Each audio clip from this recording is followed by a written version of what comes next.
being here. So excited about this evening.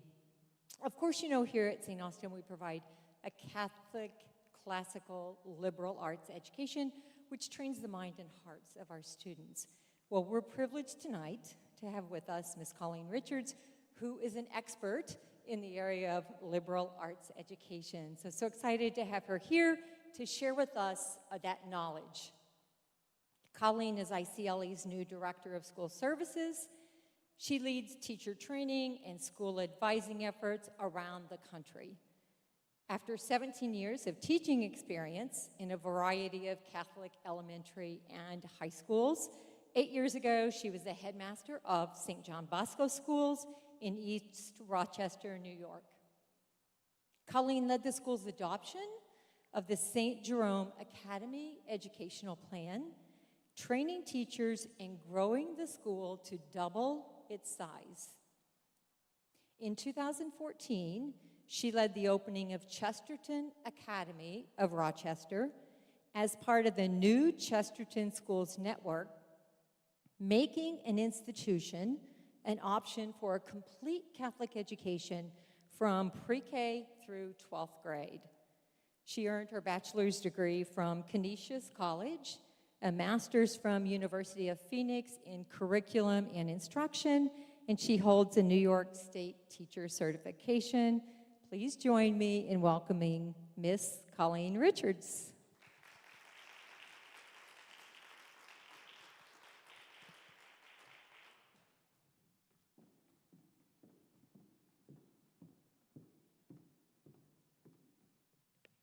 Well, thank you, Jerry, and thank you to all of you who are here present, and also a little shout out to those who will be joining us online. It's truly a pleasure to be with you here today. I was joking with Jerry earlier that, wow, I feel like I'm giving a TED Talk or something. It's usually kind of, in the school gym, and maybe I'm just shouting instead of using a microphone. But I think most of you in this room, probably everyone who's listening to this at all, can really relate to that kind of setting and have a certain affection for it as well. So it really is a pleasure to be with you here today. This talk tonight is called Educating Humanity. Let's see if the clicker works. Yeah. The Catholic Liberal Arts Education. I am from the Institute for Catholic Liberal Education. And I'll just draw your attention to the title for a minute because you notice that we're not called the Institute for Catholic Classical Education, though many of our member schools do call themselves classical schools, and rightly so. That's where the tradition we're talking about tonight has its origins, is in the classical tradition, ancient Greece in particular. But instead, what we focus on is how the church has taken up that classical tradition and truly made it her own, has really enriched it, built it, and developed this great work of education over the course of centuries. And it is a liberal arts education, and just in case there's any confusion, we don't mean that in any political sense at all, but rather in its true root word sense, from liber in Latin, meaning free. That a liberal arts education is one that frees our students' minds to grasp the truth of things. And really what that freedom is oriented toward is our true freedom in Christ, is our freedom as the true sons and daughters of God.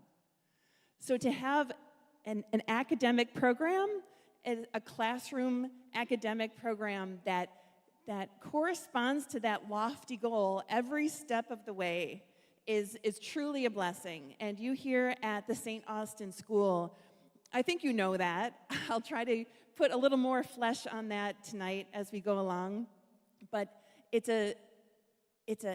just a beauty and a joy to be here. I got to visit classrooms today in the St. Austin School, at a school which has just been enriching itself in this mission for the past 10 years. It's a very beautiful thing. There are a lot of competing ideas about what education is all about. And so that's what we're talking about. What does it mean to educate humanity? What does it mean to educate your children, your grandchildren, the children here in these classrooms? What is going to help their human flourishing to the greatest extent? And this word, telos, or some say telos, it's Greek. And let me just back up for a moment here. In case there's any confusion, I'll set the record straight from the beginning. My education, personally, through my high school and undergrad and grad school and teacher certification, had almost nothing to do with what we're talking about tonight. It was very much in the modern tradition. I know it's kind of contradictory. Very much in the modern way, all right?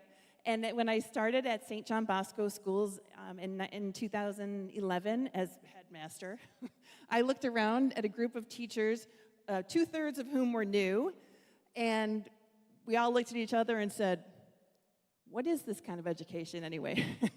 What are we doing? So what I'm sharing with you tonight is what we've learned. And I'm very much a student of it right now. I chuckle every time someone like Mrs. Dolan refers to me as an expert. We are rolling up our sleeves and engaging in the mission right alongside the teachers and parents at these schools, these little schools all around the country. But we're going to start with this word telos, which I learned from our middle school students at St. John Bosco. Walking into the classroom one day, the teacher said, "Hey, students, ask Miss Richards if she knows what telos is." And I went, "No, I don't. Can you tell me?" Telos is basically a word that indicates purpose. What is the telos of a thing? Is what is the purpose of the thing? What is the purpose, for example, of education? What is education for? And if we can answer that question confidently in a way that really addresses the entirety of the human person, well, then we have a path in front of us, something like this. Not that you necessarily know every step, but you know where you're going. I understand what education is for. And so I'm accumulating a new set of principles by which to judge everything. And the way to know if our principles are right, the way to know if our education is right, is really seen in the faces of the children, even when they have to wear those masks. You can still see it, because they are happy. When we get education right, we see children who flourish.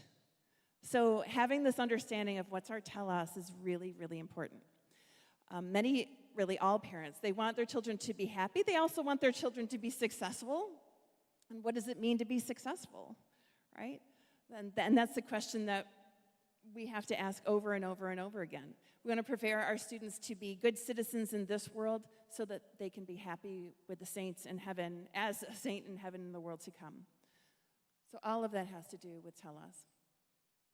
The push very much now in modern education, one of a number of pushes, is for STEM education. And what we really need to do, what the purpose of education is to some, is let's make sure I have an electronic device in the hands of every single one of my students. And let's make sure that we don't use books or paper anymore, but that everything's digital and everything is on the screen. Well, is that what education is for? I would encourage you to look up this talk that's mentioned here by a friend of our institute named Michael Ortner. He was the founder, CEO of a very of a flourishing IT company. I believe he sold it now, but anyway, he knows what it is to flourish in the STEM world. All right, he knows what it is to make his make his living that way. He knows what it is to really thrive on that kind of tech world success. But he gave this talk at our national conference about 2 years ago, From Greeks to Geeks, the classical liberal arts as the best foundation for STEM. And in fear that maybe not everybody will watch this video, I'm going to tell you a bit of it. Michael Ortner used to hire for his company interns from the local tech-type college, right? He would get those students who really knew the tech stuff so he could really support his company. they would get the internship they needed. It was win-win. And one year, something happened where some of those internships fell through, and he found himself short by a couple of interns with nobody at the tech college to be able to fill the gap. And someone he knew helped fill the gap with these two students who came from a classical liberal arts school, Christian, I believe, in the local area. And he was really annoyed.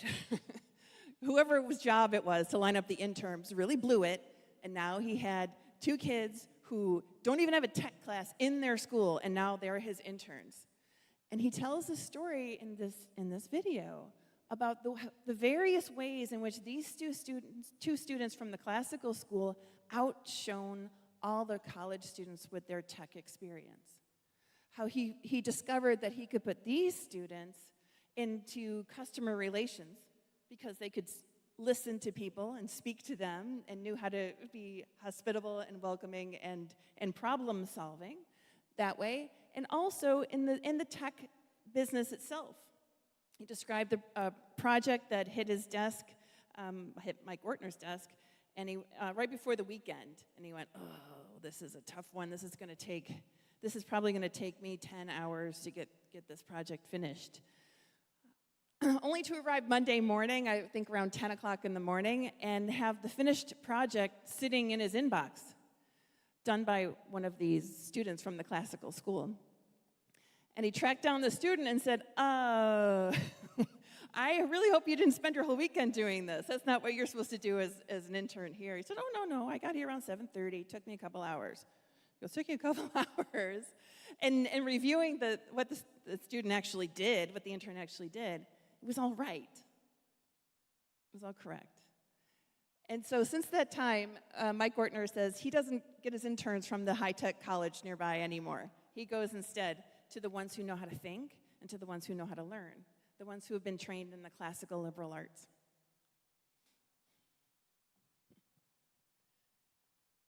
These are some photos from the first grade class at St. John Bosco schools.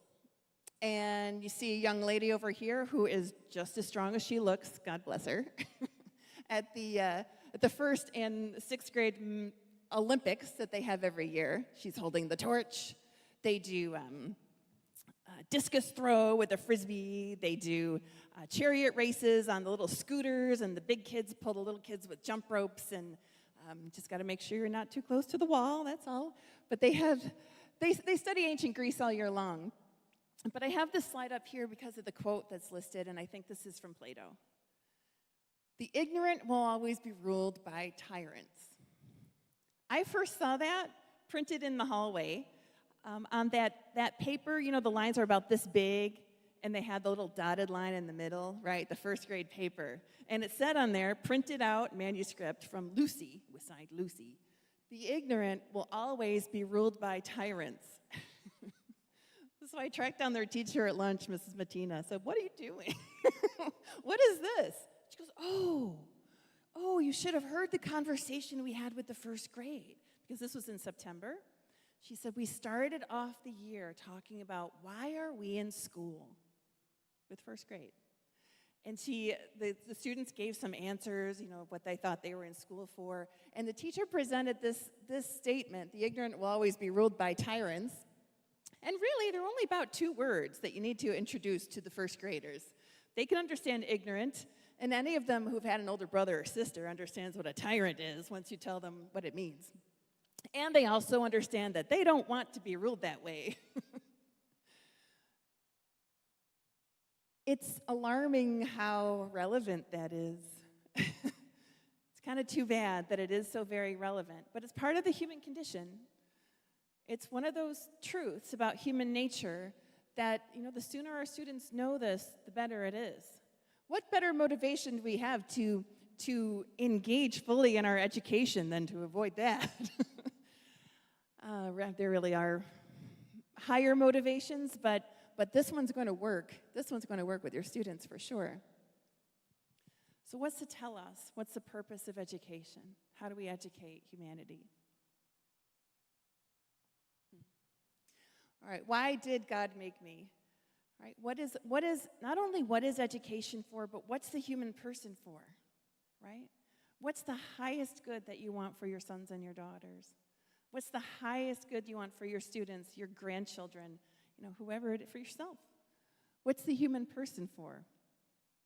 Well, the catechism said, God made me to know, love, and serve him in this world so I could be happy with him in the next, right? Why did God make me?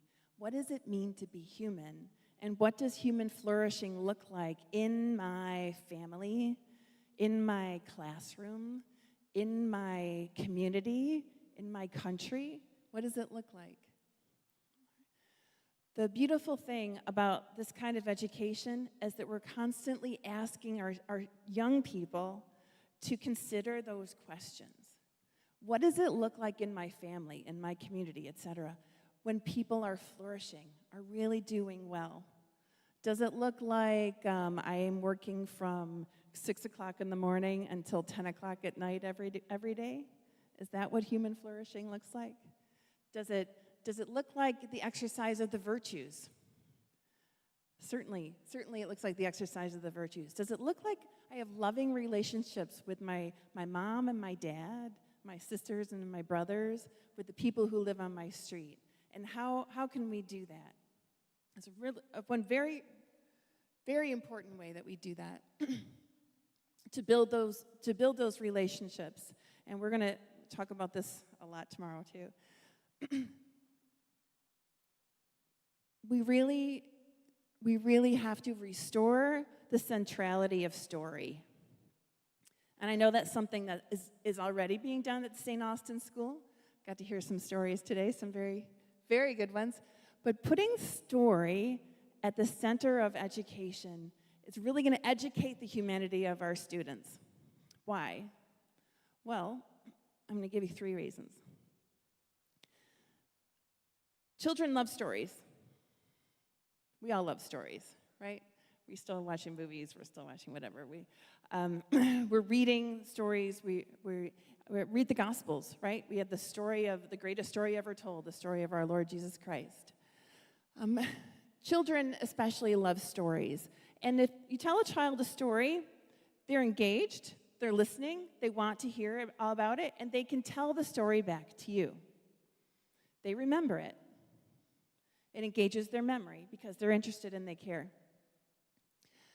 The next thing that's important about story for children, for the class especially, is that we're talking about the beginning and the middle and the end. And we have a sequence of events, and the longer the story, the more events there are, right?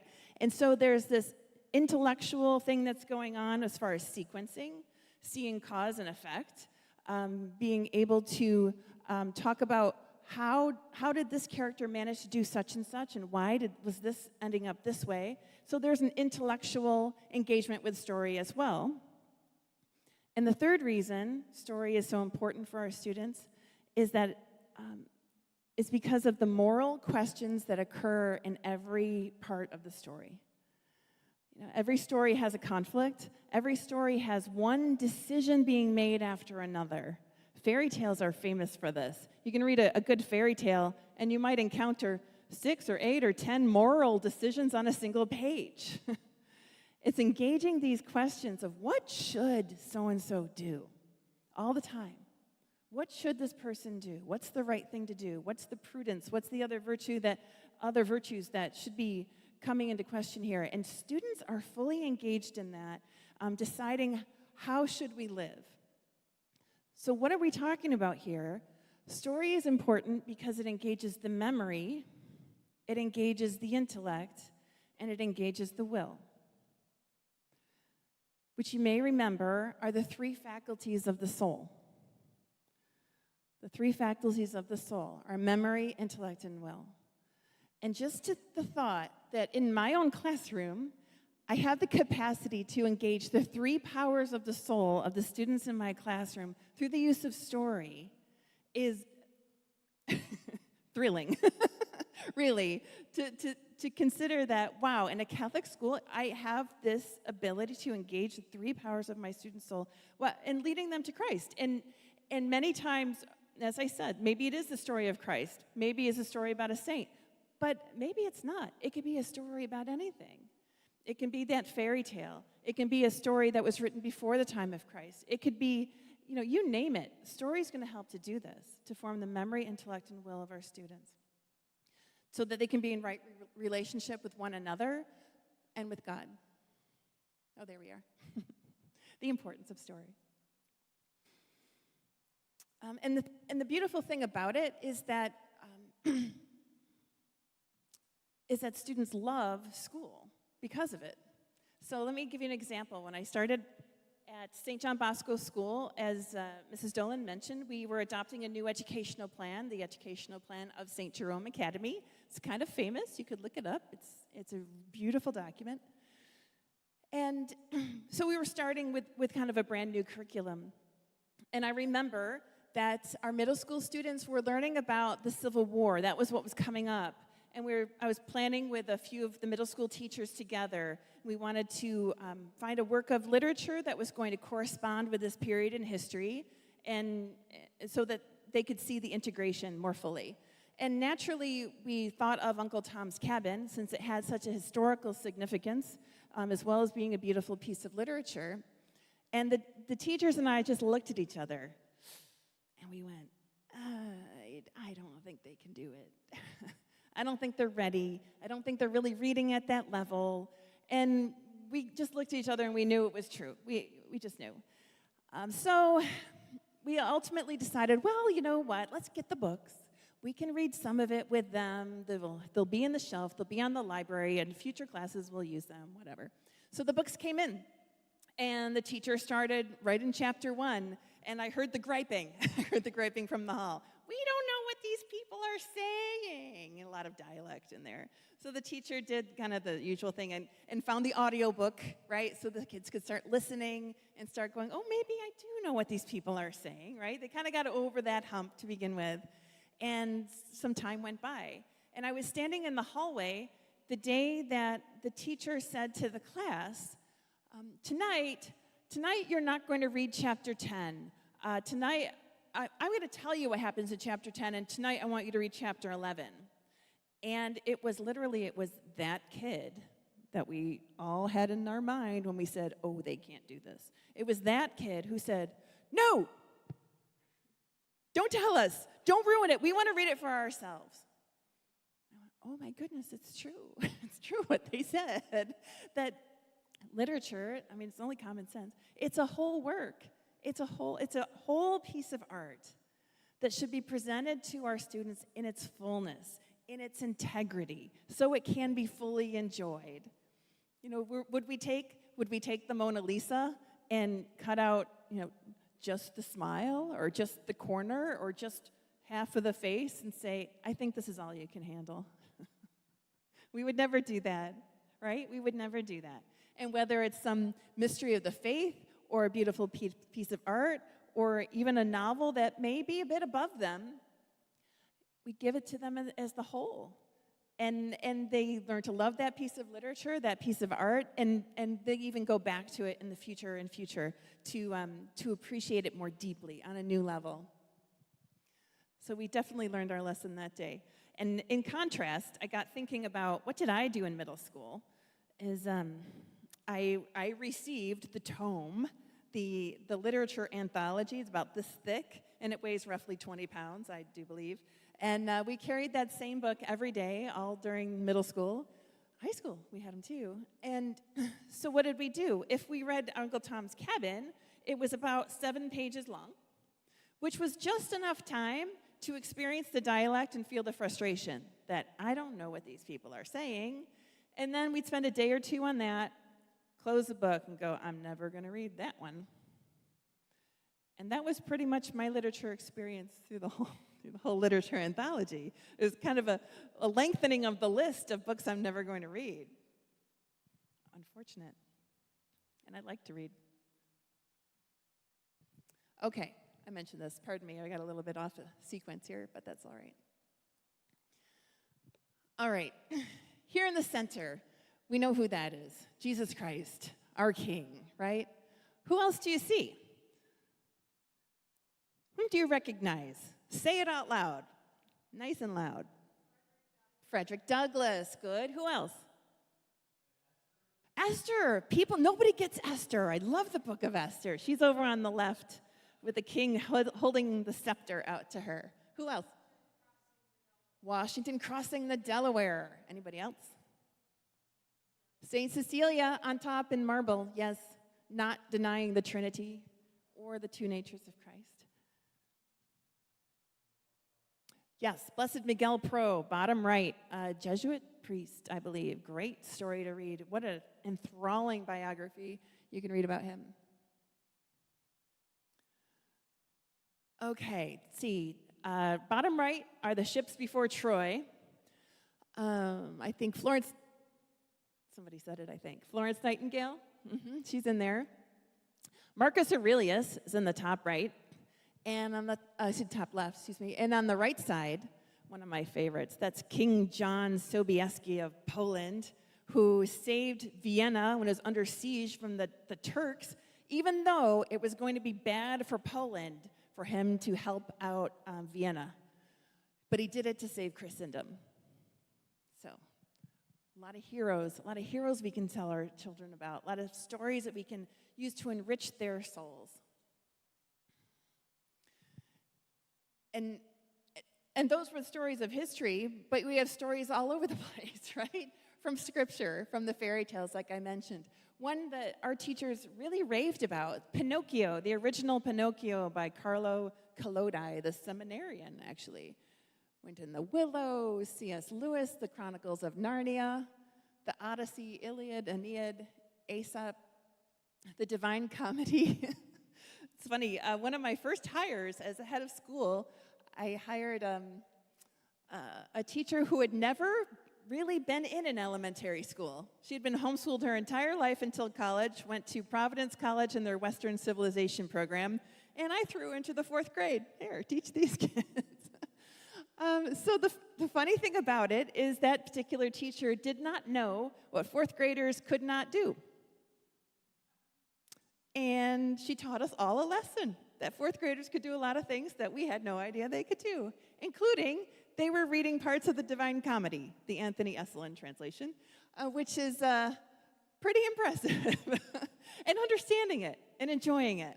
And I remember asking her, so, how's Dante? And the teacher said, well, we're in purgatory right now, but the kids really like it. Well, I'm not sure if that's theologically sound, but okay, good. The Canterbury Tales, another one. Our 3rd graders would read not the Middle English, but a child adaptation of the Canterbury Tales. They'd memorize the first 14 lines. They would travel and recite it from class to class while they were dressed up in pilgrim's garb and collecting prayer intentions as they went because they were on pilgrimage. They would end up in the school chapel where they would pray the rosary for all the intentions of the people that they were with that day. So stories are our starting point for so much more, right? I wanted to tell you about this teacher, Lisa Tran, and she's from Holy Innocents School out in Long Beach, California, and she's only been teaching, I think it's 2 years, maybe year 3 right now. And Lisa said she went into teaching, she thought she wanted to be a teacher, and after her first year, she was very discouraged, and I think it was 3rd grade. Very discouraged, and she said the worst thing that would happen is her students would ask her, why do we have to learn this? Why do we have to do this? And she said the discouraging thing about it is she didn't know the answer. Well, we have to because we have a test coming up. We have to because we're working on our test skills. She didn't have a good answer for them. And Lisa talks about when they made a transition to a classical curriculum or Catholic liberal arts curriculum, everything changed. And her students were engaged in what they were learning. They were interested in what they were learning. They wanted to be in school. And she said, nobody asked her anymore, why do we have to learn this? And she said that, unfortunately, this time I knew the answer. But nobody asked the question anymore. Pope St. John Paul II said to teachers, that the odd limit of visits of these bishops in 1998, the greatest challenge to Catholic education in the United States today, and the greatest contribution that authentically Catholic education can make to American culture, is to restore to that culture the conviction that human beings can grasp the truth of things. And in grasping that truth, they can know their duties to God, to themselves, and to their neighbors. That the greatest contribution we can make is restore the understanding, the conviction that we can grasp the truth of things. The truth exists, that we can know it, and we can communicate that to others. It's pretty ironic that even in the world of education, that those three statements are pretty hotly contested. That truth exists, that we can know it, and we can communicate the truth to others. Why are we teaching if we don't think those things are true? I'm not sure. But to see that this is what our schools are for, this is what education is for, to know our duties to God, to ourselves, and to others. That truth, that logos, is Jesus Christ, a person, the divine person, the personified truth who attracts the world to himself. And every other truth is a fragment of the truth that he is and refers to him. And I saw in a classroom today where the class, there it was doing addition of mixed numbers and simplifying fractions. Because I always think of fractions when I see this. I don't know why. Maybe just because I like teaching math. But I love to tell students this when we just finished mastering, adding mixed numbers, for example, and going, every other truth is a fragment of the truth that Jesus Christ is and refers to him. And typically my students might give me a look like, you're crazy, Miss Richards. But over time, they start to absorb that. They really do, and they start to see it for themselves. And they'll come in and say something like, Miss Richards, I knew more Jesus yesterday. What are you talking about? Well, when we were dividing fractions, I know how to do it now. I said, yeah, you're right. You know more Jesus now. That's right.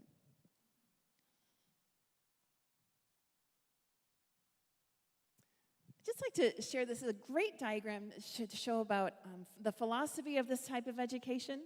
Because every form of education has a philosophy at its basis, at its foundation. Every system of education has that, whether it's stated or unstated, whether the teachers know it or not, whether the students know it or not. And the one that we embrace has God at the center. And that truth is defined by God. Truth comes from God, exudes from God. And the knowledge of subjects, as we do in school, and the knowledge of things, including ourselves, is unified and rational and consistent. There's a single truth that's ordering the whole universe. There's a single rational principle that orders the whole universe. And we know as Christians that it is our triune God, Father, Son, and Holy Spirit. But modern education has a very different philosophy, whether it's articulated or not. And in modern education, public education, I hate to say it, sometimes in Catholic education, man is put at the center of reality. And truth, then, is relative to man. We hear this. That's your truth. That's my truth. I'm going to speak my truth. And that knowledge of subjects or things, including ourselves, is random, detached, and changing. And every time I look at this slide, it makes me sad. Because I think of that man in the center who's actually the student in our classroom, your son or your daughter, who's in this, if they're in this type of education. And boy, they are so vulnerable to so many evils. That knowledge of subjects or things is random, detached, and changing. Life is hard enough. Life is hard enough. And I just think about those, even if in our own communities, even ourselves, when we struggle with anxiety, we struggle with depression and things, for goodness sake, we have this going for us. We know, we know that God is God, and we know that the world makes sense. And instead, boy, this poor soul is in a really, really tough spot.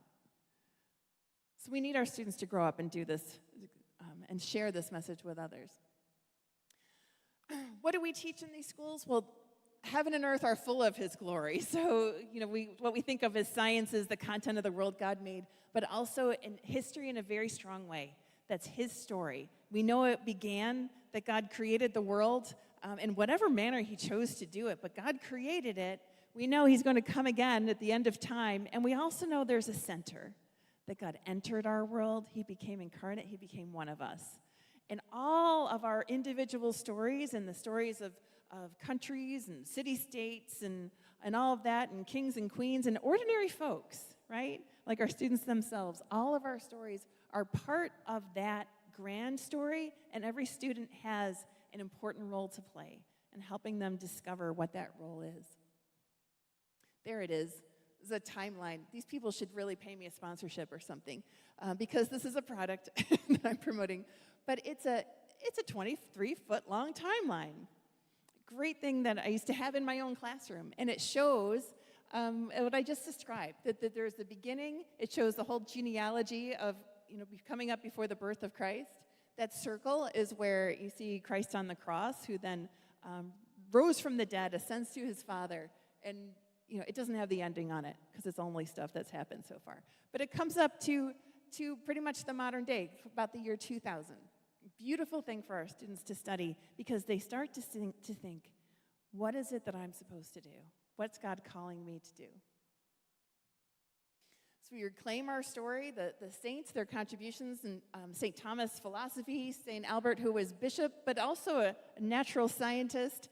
You've got the beautiful works of art, stained glass and St. Michael, and you see Peter there receiving the keys from our Lord. We got the Divine Comedy in there twice. The great works of music, of architecture, of art were really done for the glory of God. And I'd love to share this pledge with folks such as yourself, because I think I'd invite you even to recite it with me, at least if you are close enough to read it. But I'll read it out loud to you. This again comes from Holy Innocents, and I believe originally came from St. Jerome's. But the Scholars' Pledge they make every day. I pledge to seek the truth and to love all that is good and beautiful. I will strive to achieve clarity of thought, nobility of character, and purity of heart. I will pursue my education with diligence, humility, and sincerity, embracing excellence and renouncing mediocrity. I will treat my teachers and peers with the utmost dignity and respect. I will honor myself and my family by giving my best effort daily. I will honor God by developing the gifts that he has given me to the best of my ability. Above all, I will aspire to the wisdom of a life lived in faith, hope, and charity, fulfilling my destiny as a child of God. I first heard about this pledge from one of the dads whose daughter was in TK, 4 years old. And when they went to remote learning and the Zoom thing, and they did their morning assembly online, he said, he and his wife and the little one would stand up in front of the computer screen, and she could recite the whole thing by heart. And he said, I just was blown away that she could even know these words. And when I'd ask her about it, she had a general sense of what she was really pledging to. And as a teacher and head of school, I'm sure you know, Jerry, that we're helping students all day long who, fall short sometimes, right? The incident at recess or whatever it is, right? Your parents, too. But what a thing to go back to and say, let's look at the pledge. What do you want to work on? What is it you want to do better tomorrow, right? It's a beautiful thing as we're trying to help these young ones to educate their humanity, to bring them to know God, not only in a religion class and not only on Sunday, but to have that integrated life of beauty and truth and goodness that's just with them all the time.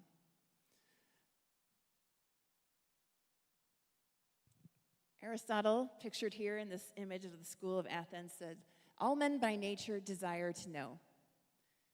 And this image appears in many of our member schools across the country.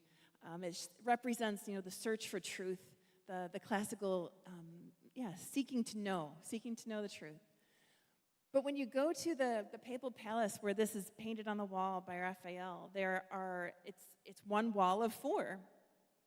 And on the 2 sides are pictured, they're painted also by Raphael, images representing beauty and goodness. But the really neat thing that my good friend, our executive director, Elizabeth Sullivan, told me is when she was there and was contemplating the 2 figures in the center, who are Aristotle and Plato, she was looking at how they appear to be walking forward.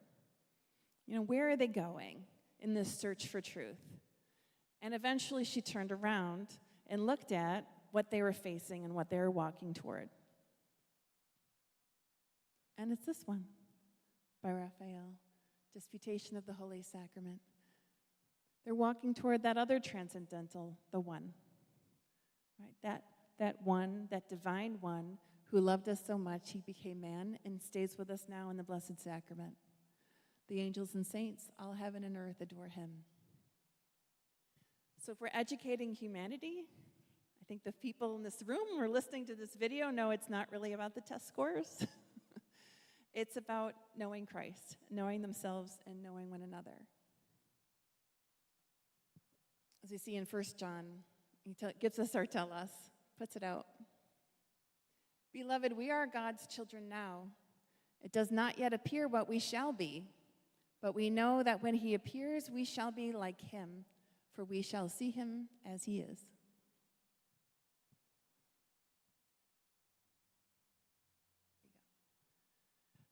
So I would really like to hear from you, whether it's questions, it may be about general things. We mostly talked about general things. It may be about specific things. It might be your comments, but I really just want to open it up for some conversation.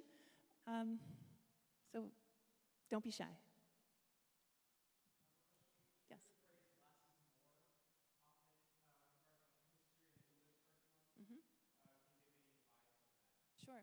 Sure. So Mr. Capps mentioned, what does it mean? What does less is more mean relative to the curriculum at a school like this, right? Especially in literature or history.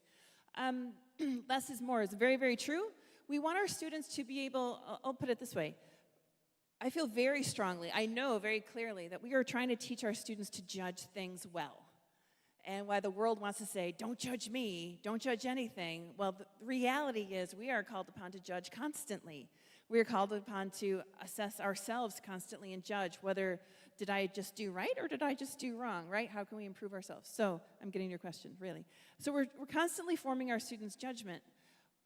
One thing about that is we cannot judge something that we don't know thoroughly. So in any history course you want to choose, no matter how limited the scope, you're not going to have time to do everything. That's one of the problems with modern education is trying to do everything. One American history teacher told me his history book has 53 chapters in it. They're 36 weeks in the school year? I mean, obviously impossible. So instead, what we really encourage teachers to do is for the teacher himself or herself to know this thread, this historical narrative that they're trying to pass on to their students, and then to choose thematically, what are the areas that I really need my students to dive in deeply? I really want them to know well what the founding of the United States of America was all about, for example.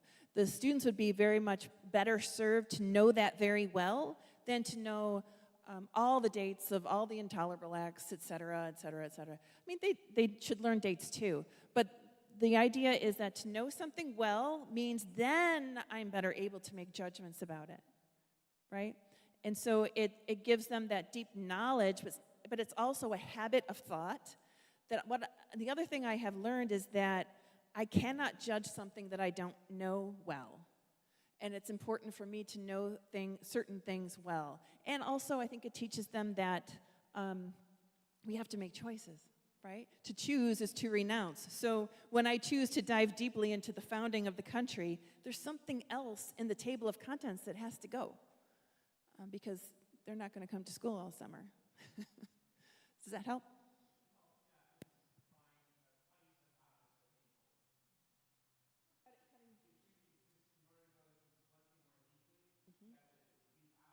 Yes.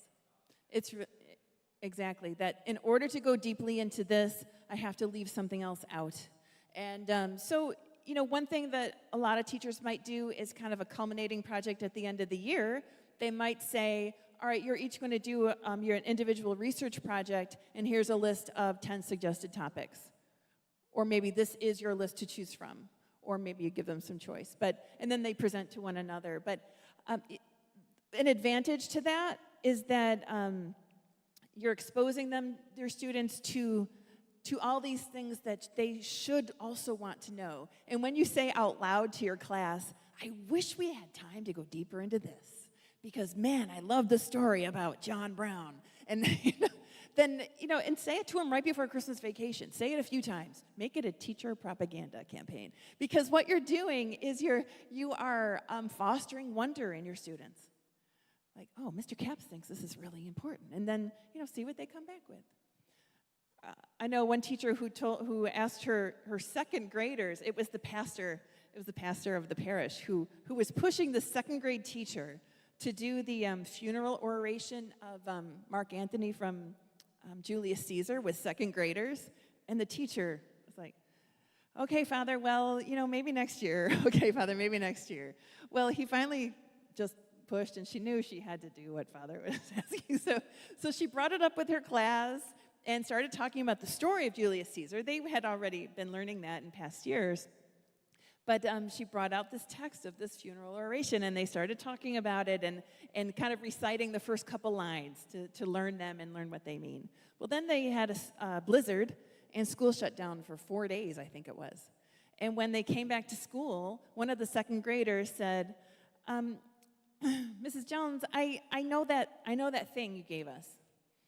She goes, what thing, honey? What are you talking about? That thing, Julius Caesar. Oh, you learned your lines? Good. Tell them to me. And the child starts reciting. She doesn't stop at line 2 or line 10 or line 20. She knew the entire thing. And they had already been discussing the story of Julius Caesar and so on. And then the teacher said, okay, class, come listen to what Susie has learned while she was home for 4 days. And they all did it, and they get excited about what they can learn, right? So that, getting back to what you just brought up, that we have to cut things out, let's also consider this as an opportunity to help our students grow in wonder and that desire to learn and know. Who else has been thinking about something out there? Yes?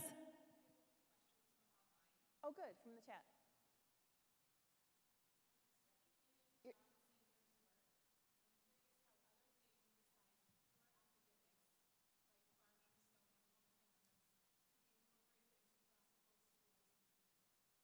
Okay, so the question references the work of John Sr., who was one of the main characters in the Integrated Humanities program at the University of Kansas. If I'm wrong and you know the answer, please tell me. But anyway, he's certainly, at the college level, he was very much promoting this Integrated Humanities program, was very much in the same mission as what we were talking about here at the St. Austin School. But it was not limited to academics, as this listener indicated. He talked about, what were some of the things he said? Farming, sewing, I know they did dance, music, home economics. Yeah, they would go out, as part of their coursework, they would go out and look at the stars. They would do really everything, all these things that really make us fully human. I'd really recommend reading the works of John Sr. and studying that Integrated Humanities program. You will totally fall in love with it. One thing that John Sr., I remember hearing about him, is that his students would study in the classroom. They would study the great books, and we think of this, canon of these great works worth our time. But one thing he mentioned was that his students were not really ready for the great books for the 100 or so great books, because they had never read the 1,000 or so good books. So a good thing to do at one of these schools, any of these schools, is to look that up. There's a list. You can look it up. John Sr., 1,000 good books. And there are all these books for children, some of the titles that you saw on the screen here, and others as well, to really get those in the hands of your students. I've seen them sorted by grade level, and you might need to just be attentive to see if your students are there yet or not. There's some pretty challenging ones, but beautiful, beautiful good works. And I think it also ties in with, for example, you have Montessori program here. A lot of Montessori learning is very similar also to what John Sr. has said. And getting them outside, having a garden. I don't know if Destiny's ready to tear up some of the parking lot, make a garden yet, but you'll find a place to do that. You'll find a way to do that in some situation. But we are really educating all of humanity, and it is not just academics. So the listener is right. Another one? Yes. How do you I don't hear your mic. Just speak up. How do you connect STEM capabilities of a student with humanities? So how do you connect STEM capabilities of a student with humanities? This is a really important question because as parents, parents are being told all the time, STEM is what is important, or STREAM, or whatever else they're calling it now. And like, as we know, these devices are getting into the hands of every single student. I used to go to the parents at St. John Bosco who I knew were themselves IT professionals, who were the computer programmers, et cetera, and ask them, why do you have your kids here? Why aren't you afraid that your children, at our school, they had no tech at all. Is that the case here? Yeah, no tech at all. And aren't you concerned that your child is going to be cut off from a possible STEM career? Maybe that's what they're made for. And I universally got the same type of answer, which was, they have plenty of time to learn that stuff. They have plenty of time. I need them to be forming those habits of mind where they know how to learn. I need them to learn how to think, to learn how to learn what does it mean to be human first. Learning a tech language, to those parents at least, seemed like a really minimal amount of knowledge to gain, and certainly not as worthwhile. Another thing I wanted to mention too is many of our schools teach Latin, as I witnessed here at the St. Austin School today. Latin, of course, is, well, I shouldn't say of course, not everybody knows this. Latin is, it's a complicated language. It's, maybe I should say a complex language. Not only are the, and I have not studied Latin myself, but not only are the verbs conjugated, but the nouns all have all these different cases too. So when I learned Spanish, I had to learn all these tenses for verbs. When you're studying Latin, you're learning all these declensions as well, how the nouns change and how this has a different meaning in the sentence because of the ending. So it's a highly complex language that benefits our students in many, many ways, but it teaches them how to learn language. And when you think of those people who are fluent in 4, 5, 6, 7 languages, they learn how to learn language. Well, getting back to the STEM question, it's about language. The computer programming thing is about language. How does language work? And how can I use that language to accomplish this particular purpose? So I've also had some really great conversations with parents relating that way as well.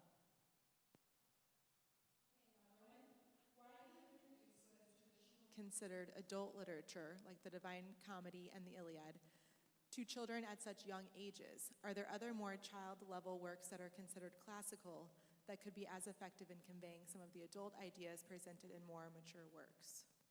Okay, I might need you to repeat it a little slower. I did hear, why would we put adult literature, give that to younger kids? Keep going, but slower. Why would you introduce that adult literature to children at such young ages? Are there other more child-level works that are considered classical that could be as effective? To answer the second question, yes, absolutely. And I think a great place to start is that John Sr. list of 1,000 good books. I'd highly recommend that. I know when I mentioned the Divine Comedy as an example, that was one of those days where I just shook my head and go, I had no idea what was going to happen when I hired this girl, but look what God is doing. So there are a lot of works where students will sometimes they will study a higher level text in a lower level class, and in those cases I've been amazed, really, by what those students actually can do, that what they really can do. And it makes me think of how we, myself as a student, I don't know why, but we weren't exposed to those things, not in school, and I had the sense that, oh, I'm not able to read those things. That's something I can't handle or something, which isn't true. Now, a teacher does have to be discerning, certainly. Sometimes students, I've seen adaptations being used well. A different fourth grade teacher, the other one moved up grade levels. Different fourth grade teacher was teaching modern history in her class, and she had her students read an adaptation of Les Miserables. So it was something that was or even a little bit easy for them as fourth graders. Les Miserables, a lot of action in that story. It was a children's version of that story, and it had so much to do with the themes of justice and mercy that came up frequently in her curriculum. So that's why she chose to use it, and she did it very beautifully because in addition to the students really using this kind of easy text to learn how to have good discussions about these stories, she would also take the original translation of the Victor Hugo work, and she would read them original passages from Victor Hugo's work. And so here they know the general story. They're hearing this beautiful, rich literature now of just this passage. You know what we read last night about such and such? Well, here's the original version. And there was a beautiful exposure that they got to the richness of that language, of that story. So those are some of the reasons that it often is done, but as the listener points out, I would agree. You do want to keep them at grade level too. One thing that I would say is different between modern literature for young people and the kind that we want to give our students is a lot of the modern literature is, what would I say? Depicting real life in all of its brokenness and going, this is okay. It's okay that, your family is broken, like here's this family in this book that's broken, and that's okay. And, I think there's a good intention there that somebody wants to make sure these kids feel good about themselves and about life. But instead, what we really try to do, what we like to do, is to give students stories about things that are high and noble and virtuous and heroic. Not every school is going to be about heroes, all right? But certainly a lot of them are. And why? Because when students when they have their imagination formed by these stories of noble characters doing heroic things, all right, or having human struggles and making tough decisions, but putting in their full self, really, to sacrifice themselves out of love for others, they get this vision of what ought to be,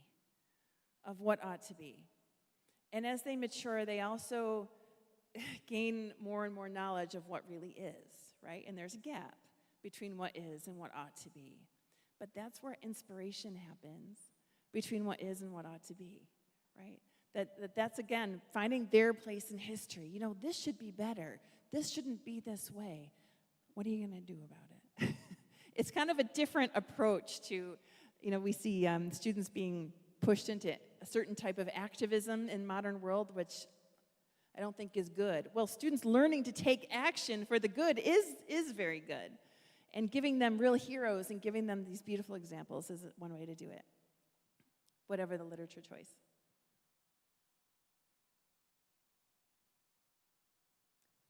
Any other comments or questions? Yes?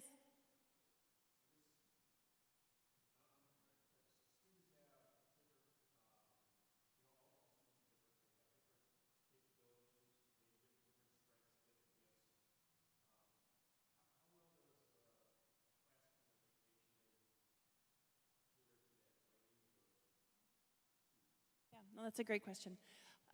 That students have all different, in any classroom, you have students with all different aptitudes and abilities in front of you, and the teachers in the room know this very well.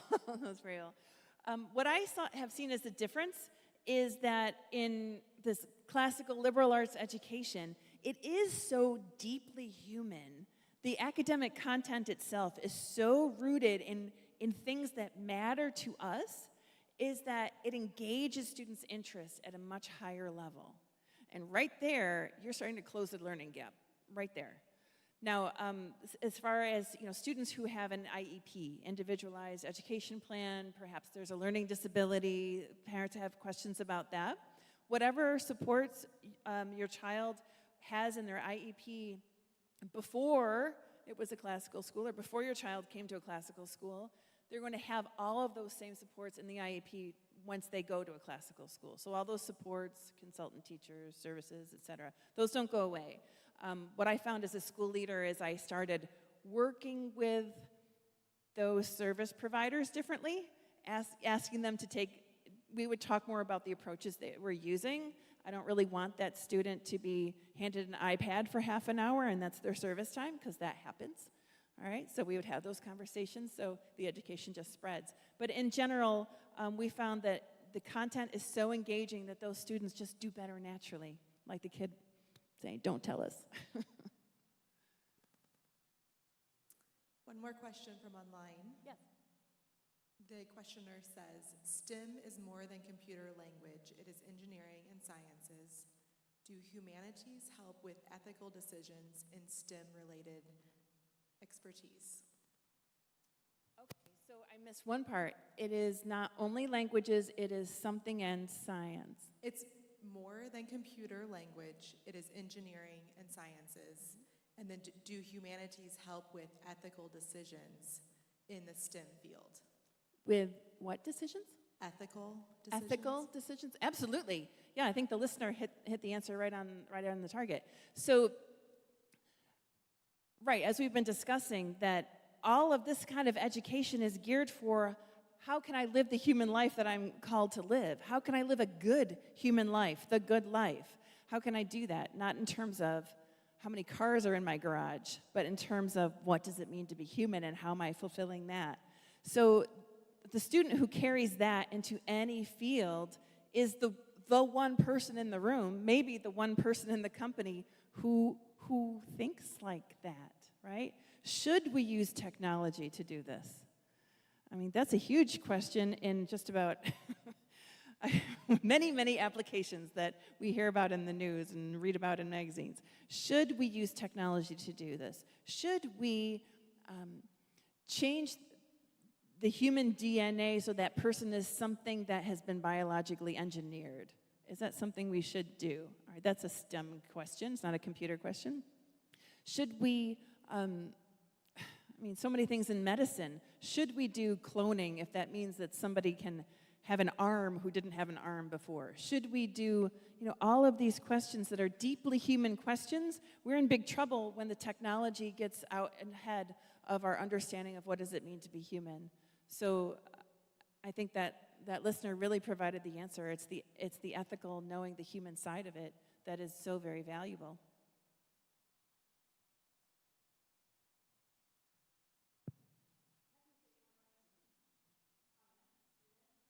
Something you're thinking about, maybe thought you would hear about tonight, but didn't yet.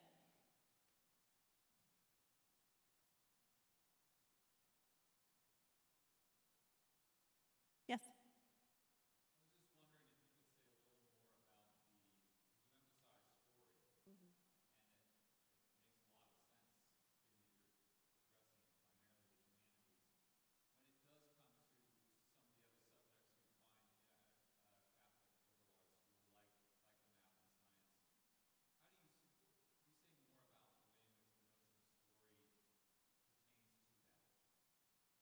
Sure.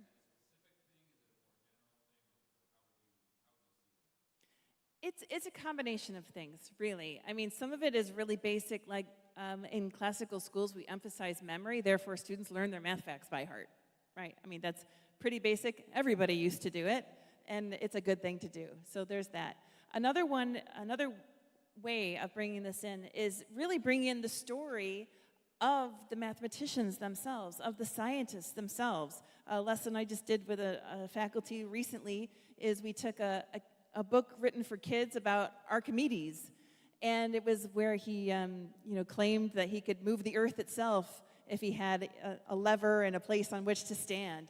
And the king challenged him to move that ship over there, right? And so there's a whole story about this, about how Archimedes thought, how he set it up, how the people all made fun of him, and you're not going to be able to do this, and how, sure enough, he moved the ship out to sea the ship that had been loaded down with cargo and passengers besides. So there's the story of the people.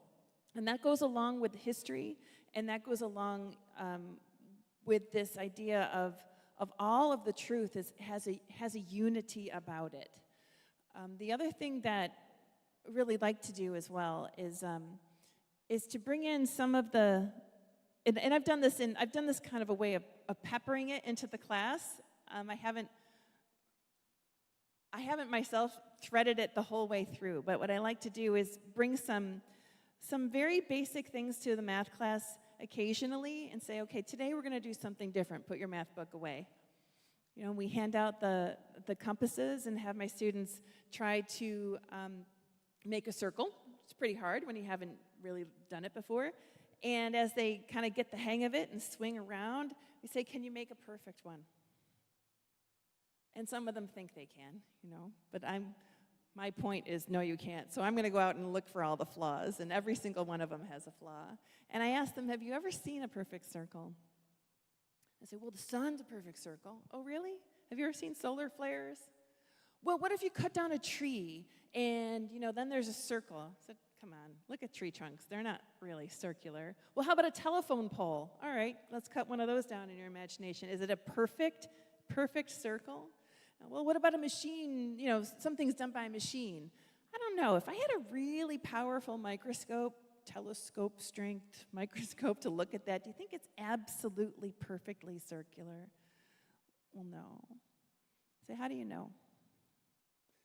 Well, because it's made by people and it's never really going to be perfect. I said, but do you know what a perfect circle is? Yeah. How do you know that? Well, I learned it in kindergarten, they say. So, but you didn't see a perfect circle in kindergarten because you've never seen a perfect circle. Well, I don't know, I just know. And we start having a conversation like that, and pretty soon we're kind of entering into the realm of philosophy a little bit, and just having the students kind of ponder some questions that they never really thought about before, but things that kept some of those ancient Greeks pretty well occupied for good portions of their lifetime, right? It's just a tiny little seed that I plant, you know, in the life of my students, where they go, I really want to learn Euclid. So those are a few examples of things that I try to do. Some of it's story, some of it's not. Kind of bring it in. Mathematics has become very utilitarian. And we're kind of on a group project right now, a group quest of how to address that in the right way. Who else? Any thoughts?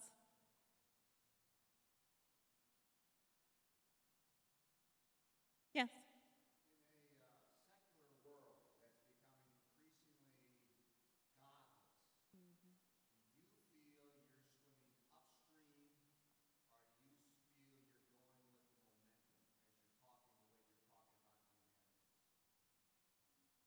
humanities? Well, I know that the factual answer to that is we're going upstream, but I'll tell you that the culture within these schools, like the St. Austin School, like the school I was head of, it has its own momentum. And what became very clear to me just in the first year at St. John Bosco where I was, that, wow, things just happen in this place. God really wants to bless this school. We needed something, somebody showed up the door, and there it was. And I really have come to the conclusion, I'll tell you God's thoughts, I really think that God wants this. I really think that this kind of project really pleases him. This search, genuine search for beauty, truth, and goodness in the light of Christ for the sake of his kingdom, I think that pleases him very much, and it has a very powerful momentum behind it. I mentioned a little earlier to a few that our institute has a small team. We're finding that the demand for this is growing so much. There's so many people I have to say, no, I can't come out then, I'm already booked. No, I can't come out then, I'm already booked. That we're hiring consultants, people who've been working with us for years and really, really starting to learn how to do this so that it can spread more. So I don't feel like we're going upstream. We probably are, but I hardly notice it because the momentum is here.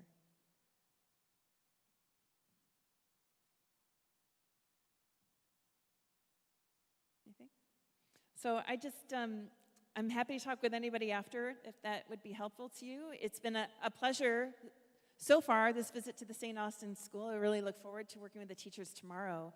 And I just thank you for the support that you give to this school and to this mission and to these little boys and girls, your sons and daughters, who I believe that in this way, they're going to be able to draw closer and closer to what does it really mean to be fully human and flourish in that way. So thank you.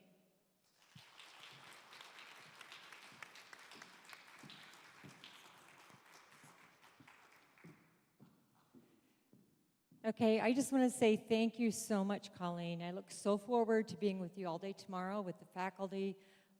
Looking forward to a beautiful day. You said so much this evening and gave us so much food for thought. So I'm grateful that you're here and you were able to speak with our parents and our school community. What a beautiful thing. So again, thanks for being here, and to all of you, thanks for being here. All of you who are online, thank you so much for joining us. I look forward to our next speaker series. We'll be in touch, and we will give you information in the future on that. Thank you all. God bless. Have a wonderful evening.